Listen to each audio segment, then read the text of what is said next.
இப்படி ஆகி போயிட்டேன். என்னக்கா நீங்க? ஏன் சின்ன பொண்ணு, ஒரு ஆளு கஷ்டத்துல இருக்கும்போது இப்படிதான் சிரிப்பீங்களா? இல்லக்கா அந்த அக்கா. சும்மா இரு சின்ன பொண்ணு, அந்த அக்கான்னு உட்காந்துக்கிட்டு எது சொல்லிட்டு நக்கலு.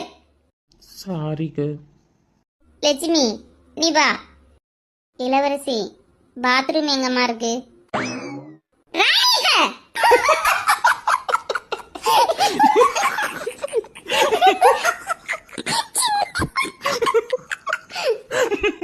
ஏமா எல்லாரும் சிரிக்காவ?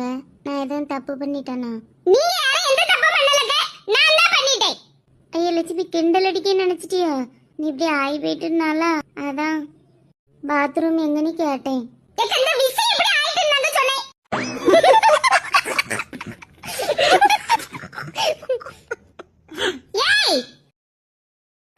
சாரிக்கா. லட்சுமிக்கா எக்கா எக்கா வாயை மூடிட்டு பேரு. நான் என்னக்கா செஞ்சேன்? தூரம் போ, எனக்கு உறக்க வருவே. சரி அப்ப என் கூட வந்து படுங்க.